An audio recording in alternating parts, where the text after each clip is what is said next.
Scourge Eternal Blackout Issue 3. We start out with Predator telling Fiona that Scourge got into Kintobor's tower successfully, and she smiles sadly while thinking that Scourge really needs this, proving she cares about him. That's the one good moment that she'll have in this comic. I guess she means that he needs some reassurance that things will go well for him. Usually he's acting all confident as if he thinks that's always the case. So this implies that she sees beneath his mask. That she likes him for who he really is. Oh, and it's polite of her to thank Predator for the update. So what's Scourge's reaction to being called a coward by Buns? Nothing. When Jules called him a coward, he got all offended and tried to prove him wrong by saying he took over a planet, but here, the insult is completely forgotten about with no elaboration on it at all, to move on to Scourge joking that Buns is the hall monitor. He snarks that for a robot she's got a convincing southern accent, and then wishes she could lose the armor already. You know, while he's smirking, let's look at the actual message of what he's saying here. All he's really saying is that he wishes she could stop wearing that robot suit, and join him if the word hippie's any indication. Basically, why can't we just hang out again? I miss the old you. That's what it translates to if he was nicer. But Buns has a hair-trigger temper, so she won't understand that. Does this mean that he'd give her a cure for NIDS if he had one? Because that's what he'd need to do to get what he wants. I don't see why he would miss the old her though, because the only interaction I've ever seen her have with him is not even with him, it's with Sonic. And she basically tried to kill him. We've been given no indication of what their friendship used to be like, other than he used to date her out of loneliness, I guess. Because I never saw any good trait in her. And I'm willing to bet this issue won't even try to elaborate on their past properly, and instead she'll just bother him, like any enemy, as I wonder what they ever saw in each other. There's no way he's so stupid that he doesn't know about why she's wearing it, since he kicked her out for her NIDS in the first place. So she looks like an idiot in the next page because she wastes time reminding him something he already knows, completely falling for his taunt, doing exactly what he wants her to. I can only assume that his mocking response was because he's mad at her for ditching him for Kintobor, and maybe she was a bitch even when they were friends. Which would make his refusal to show actual sympathy for her more justified. But we'll never know what their past was like. To be fair, Buns is the evil Bunnie. Maybe the whole reason Flynn wrote her to have a compromised immune system was to give her karma in the first place. So maybe Scourge sees it that way too. He could have been written to say, "You deserve it anyways." And that would have been a much better line, both because she's his enemy now, and because she's not a good person anyways. My problem with this line of his is that it just comes off as him being a generic bad guy and evil twin, which has more often than not just been his mask. This isn't showing him with any depths, it's just making me confused because she used to be his girlfriend, and now she's got no immune system. What she should have done was explain to him that she's staying with Kintobor to repay him and to make sure she'll be there when he gets a cure for her. And with the latter at least, Scourge would understand. He'd do the same thing in her situation. Stay there and take advantage of the only person willing to help him. He'd still have every reason to be annoyed that she's inconveniencing him right now. Really, the smart thing for Scourge to do would be to run around her while she's distracted talking to him, rush into the elevator at super speed to use it before she can go after him. Instead, he's just gonna stand there like a moron while she's talking and pass up the perfect opportunity. All because he'd rather stay there and have fun pointlessly teasing her for ditching him. You'd think knocking her down with a spin dash would be an even more satisfying, cathartic way of getting revenge. But I guess the violent evil twin never thought of that, even though it'd be eviler of him than standing around and talking. What, doesn't he want to fight her? That armor must be made of nearly indestructible materials if he can't just spin dash through it at sonic speed and cut through it. So let me get this straight. Kintobor made Buns' mecha armor indestructible, but his generators are made of paper mache. She tries to punch him and he jumps out of the way intimidated, and he finally thinks to use his spin dash against her, but all she does is say oof and gets sent backwards. But she's still standing upright somehow. That is the best built armor ever. And yet his generators got no love. He has to be holding back because how great a metal would her armor have to be made out of to have this be the only result of something slamming into it at sonic speed? After Scourge taunts her, he takes the indirect approach because he couldn't attack her normally, and runs around her in a circle, presumably planning on either wearing down the floor to get down that way, or creating a tornado. Either way, it's nice to see him be as skilled at fighting as Sonic. She says she can't handle the speed vortex, but before anything else could happen, she says she'll slow him down a notch. It took a while of me staring at the page to finally realize what the hell she did. She sent some sonic waves at him to make him dizzy. It took a while for me to even notice them because there were bright yellow rings in front of a yellow and gray bright background. So, how did Scourge not just create a tornado around her and lift her away? Or wear down the floor long before she could even think to send out those sound waves? I guess her armor is just that heavy. Also, I'd like to point out an ironic similarity. Rotor's evil twin uses sound waves exactly like that against people like Bunnie. You'd think someone evil named Boomer would use literal explosives. That's the first thing I thought of when I heard Boomer's name. And obviously he'd be way more effective against his enemies if he was using explosives against them. Logically, why didn't he? The whole reason Buns uses sound waves is because Kintobor's a peaceful person who's restricting her to non-lethal attacks.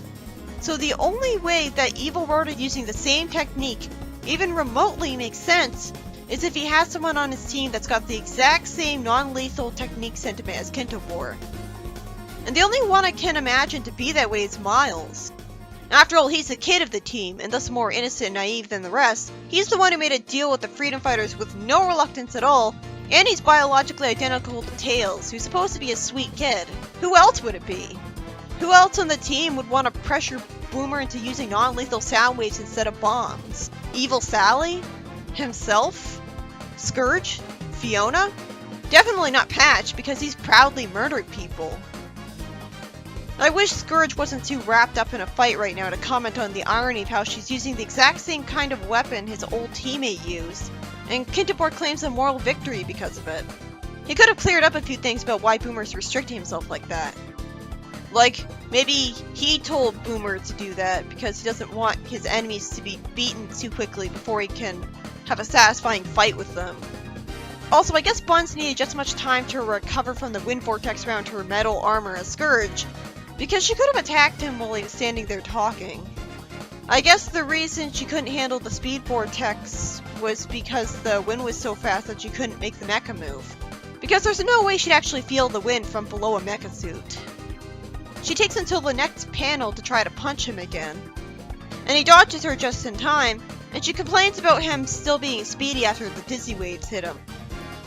The punch breaks the floor beneath them and they fall, and right in the middle of the tense climax, the story gets distracted by wasting a page on the Destructics. They don't have personality, so I don't fucking care. Long story short, Flying somehow thought it was a good idea to keep Scourge's radio with him, so they're in contact with him. Good. They're not wasting his time. Flying Frog is the definition of forced comedy. It never makes any sense when he's an idiot. We're supposed to just brush it off as making sense because he's crazy. But I'm not sure which exact neurological disorder would involve thinking you should keep your friend's radio with you. I'm not finding him funny, he's just confusing. Anyways, Scourge gets up from some rubble in a dark basement complaining about a long fall, and I can only generously assume that he had rings in his aura because without them, there's no reason he wouldn't have been injured by that fall and end up stuck in the very same hospital he tried to invade. Realistically, he would have died. I guess we solved the question of who would win a fight between him and Buns though, but she'd have never won without her mecha suit, so really it's Scourge versus the Omega unit. Speaking of the Omega unit, Buns climbs out of the rubble perfectly undamaged and threatens to kill him as he runs away. See what I mean about her still being evil? No wonder Scourge didn't feel sorry for her. And yeah, that mecha's made of great materials and it's still functioning and she's not crushed to death. Realistically, she immediately loses him since he's so fast, and she turns on the audio tracking in her mecha, and Scourge hides from her below. Scourge reflects on Buns saying she can't see in the dark. You know, it makes no sense that she has bad color vision and night vision, because the same logic applying to why it makes sense for Kintobor to give her enhanced audio tracking should apply to him giving her enhanced vision. What an idiot. I guess he didn't think she'd ever need remotely good vision, but enhanced hearing is just as superfluous. Also, it's good that Scourge is merely thinking and not actually talking, making me wonder why she doesn't hear him. Scourge lampshades this dark place being under Kintobor's hospital in the first place, thinking of it as a morgue or hidden asylum. Yeah, that is confusing. Is it just a coincidence that he built his hospital tower here and didn't even know what it was built on top of? Kinda needs solid foundation to build a huge tower on, or the whole thing will fall over. How could he not be aware of his own basement? He wouldn't search every inch of his own building after it's built? Hospitals do have morgues under them, but no one's in here, so no one's working in it. Hoping to give the place some light, he activates a green pod that's conveniently here for no explained reason at all, and activating it sets off an alarm that alerts Buns to him. I guess because someone didn't want it to be activated. But then why make a switch that could activate it long before you're ready to activate it? More like he activated it too early for him then. For who? Kintobor? Why would even Buns not know about this basement then? She was like, whatever this place is. I sympathize with him here. He really wants that alarm to stop. The pod opens up at last and smoke comes out of it. Because I guess the smoke was made of the material that would keep whoever's inside asleep and tended to. However that works. Immediately he gets kicked in the back by Anti-Shadow for no reason whatsoever. I guess it should have expected him since Shadow was made as a cure for NIDS, so logically if Kintobor wanted a cure for that, he'd make a Shadow as well. But then why did he say that he had just found the items for Bun's cure, implying a much more convoluted cure? Who could have possibly made another Shadow if Kintobor didn't? For the only reason a Shadow would be made. Other than simply to be a weapon, but if he was made to be a weapon, he would have been released as soon as possible and used as a weapon. Like Boomer would have made him. Logically, the only way this guy's existence could make sense is that Kintobor made him as a secret project to cure Buns, since Buns is the only Moebian that we know of who has NIDS, and if Boomer made him, he would have already released him, and he sure as hell wouldn't be right under Kintobor's tower. But why the hell would he keep that a secret from Buns? And why wouldn't he release Shadow as soon as possible? It's not like Shadow's been released in a state where he's unable to survive the outside world. So why didn't Kintobor release him and introduce him to Buns already? That's not even getting into the fact that if Kintobor made evil Shadow, why would he ever be evil? Why would he kick Scourge for releasing him? He doesn't even know who Scourge is. Wouldn't he just say, thank you for releasing me? No, I guess not, because according to most Sonic fans, Shadow's a douche now, even though he was only like that in TV shows. But then the game started making him that way because that's what fans expected from him, because Sonic X ruined his reputation in the Metroid Saga. Yeah, I'll get to that. So I guess he's kicking Scourge because that's what the writer thinks Shadow would do. Him attacking Scourge would make sense if he was programmed to know who he is, since he is an artificial life form at the end of the day. And Jail Robotnik could make Shadow evilly do his plan because he had full control over his memories. But that's not the case. We'll learn in the next issue that this Shadow has amnesia, because video games. Either that, or the reason he has no memories of his past is because he has no past to remember. Because he was never awake and aware before. Maybe Maria never had NIDS in this universe. Plus, if everyone good is evil here, then Joe Robotnik would have been too evil to care about curing his evil granddaughter. So Shadow would have never been made 50 years ago. If a bad guy wants a living weapon was a good enough incentive for Shadow's creation by itself, then it would have been made by someone other than Gerald. Like Eggman, though that was why it was made in Fleetway and it simplified things. But rather than just being a weapon like Boomer would want to take advantage of, the whole thing about him that weapons makers wouldn't bother with is that he's an immortal being who's immune to disease, so he'd have antibodies for all diseases. Somehow that's actually possible in the Sonic universe, when I think a body could only have so many working antibodies at a time. Maybe Shadow only has the cure for NIDS specifically, because that makes much more sense. He's made to be a cure to a compromised immune system, so he's got an immune system booster in him. Being immune to any disease is an exaggeration of that. Logically, either he's a failed attempt at a cure, since in the week he was on the Ark, Shadow's existence didn't cure Maria, or he was successful, but Maria was killed before a cure could actually be finished. Sadly, we're not told right away if this is the case with this Shadow, because this comic hates explaining vital things right away, and would rather make us wait an agonizing amount until we never learn the answer. So instead, even by this point in May 2020, I still don't know what the hell this guy's backstory is. I don't know why the hell he's here under Kintobor's tower, in a place that even Buns doesn't know about. And since he doesn't know that Scourge is someone he should be against, I see no reason for why his first reaction to seeing him is violently threatening him. Realistically, kill him right away after this. But I knew that wouldn't happen because that'd make a terrible story. So I was excited to see the contrived explanation for how he survived. Turns out he just talks him out of it because he was the one who released him in the first place. But seriously, if this is how Shadow reacts to seeing someone after being released from the pod, wouldn't he treat Kintobor the same way? How about Buns? Why would Kintobor intentionally make him violent to the first person he sees when he gets out of the pod? Or if he didn't make him and just found him conveniently, because I guess even his evil grandfather made a cure for NIDS, then wouldn't he know he was violent and that's why I'd be sealed away? So wouldn't he reprogram him to be good while keeping him asleep? Guess he didn't get the chance. If Shadow can be reprogrammed to want to destroy the world because he remembers promising Maria to, he can be reprogrammed to be good as well. Apparently Kintobor never thought of that, just like he never thought making generators that aren't made of paper. He really is portrayed as an idiot in this comic. I hope Archie Sonic Online will learn from this and do a better job instead of being totally unaware that this comic exists. Give an actually good explanation for how Scourge invades Kintobor's tower. Make Finite plan actually make sense for him to make considering his limited knowledge. An anti-Shadow would be cool, but also redundant since we already saw Shadow as a bad guy. Twice! So this is just ripping off a game instead of being original. Which I guess I should have expected. This comic has potential, but I really hate how I don't know how Shadow is here.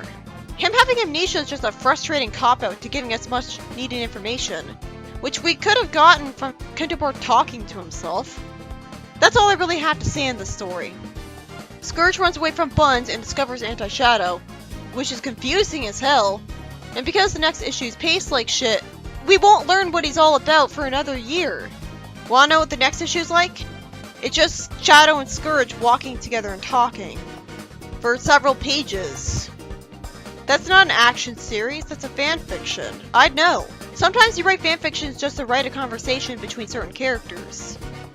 But if there's too much dialogue and not enough action in a story, it's really glaring when the story's illustrated. Especially since Buns is looking for Scourge the whole time, and I really want to know how they'll get out of where they are.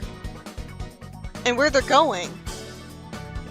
Is Shadow the DNA sample that Finite was looking for? If so, while it makes sense that he'd want to use him as a weapon, how in the world would he know about him when he's not from the reverse universe? Even Scourge didn't know about him, and he's the only one from that place that he's met. I mean, technically Shadow counts as a DNA sample like he said, but that's pretty generous. Any organic life form is DNA sample. Was this even the plan all along?